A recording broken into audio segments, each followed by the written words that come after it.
Sir, गरीब लोग 10,000 रुपये खर्च करके तो पूजा नहीं करवा सकते, तो फिर उनका जीवन उज्जवल कैसे होगा? अमीर तो वैसे ही पैसे वाले होते हैं और वो पंडितों से पूजा करवा के और अमीर हो जाते हैं। गरीब को तो ना सरकार पैसे देती है और ना ही धार्मिक दुकानें। गरीब तो गरीब का गरीब ही रह जाता है। क्या आप मेरी कोई मदद कर सकते हैं? जिंदगी में पूजा पाठ दान करते करते मैं थक गई हूँ। जिंदगी नरक बन गई है। गृह का उपाय करके देख लिया, मंदिर जाके देख लिया, पर कुछ असर नहीं हुआ। अब तो दुखों के कारण एक पल भी जिंदगी चलनी मुश्किल लगती है। कमाल है।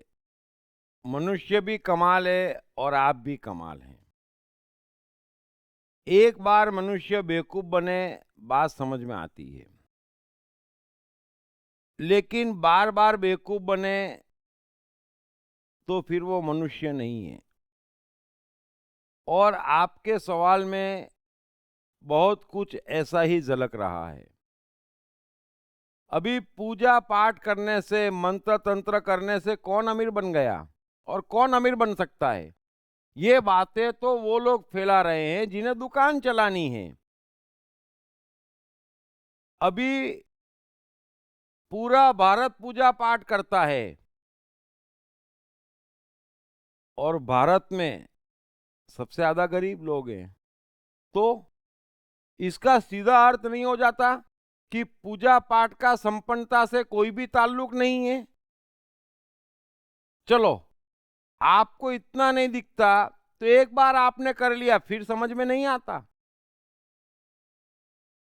अभी अमेरिका में कोई पूजा नहीं करता, तो क्या वे गरीब हैं? रशिया चाइना नास्तिक देश हैं, तो क्या वे गरीब हैं? ये कैसे कैसे कनेक्शन बिठाते हैं, किन किन लोगों की बातों में आते हैं, और उन्हीं के चक्कर में अच्छी खासी आपकी कमाई हुई पूंजी चली जाती है। और ये बड़े दुख की बात है। ये लोग लूटते भी गरीबों को है, क्योंकि उन्हें आश्रय आश्वासन की जरूरत होती है। वे ही बड़ी बड़ी उम्मीदें पाले जीते हैं और ये लोग उनको बेवकूफ बना जाते हैं। जीवन कर्म से बनता है। आप कर्मों पे ध्यान दें, कर्म करें, अपने आप परिणाम आएगा। पूरी गीता का सार है कि कर्म करो पर फल की चिंता मत करो। और आप फल की आशा में पूजा पाठ किए चले जा रहे हैं, अंगूठी और धागों के चक्कर में पड़े हैं, तो जीवन तो बर्बाद हो ही जाएगा, हो ही रहा है और होगा ही। ये नियम है। आप ऐसा सोचते हैं कि पूजा पाठ करने से जीवन बनेगा।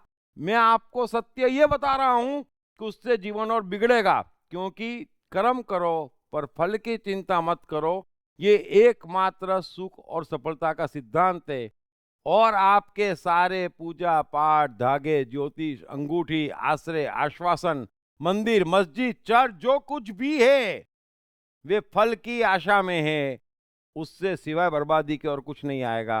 ये स्पष्ट बात समझ ले आप भी और हर कोई। सो मेहरबानी करके ध्यान कर्मों पे दे, अपना जीवन अपने आप बनाए। जो गीता में कृष्ण कहते हैं कि हे अर्जुन, मनुष्य आप अपना मित्र, आप अपना शत्रु है।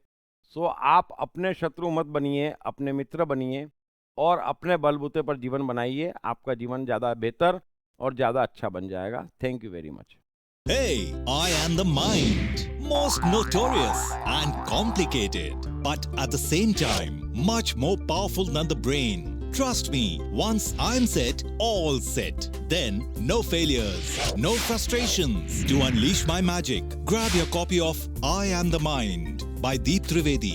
Available in English, Hindi, Marathi and Gujarati at atmanestore.com. Also at all leading bookstores and e-commerce sites.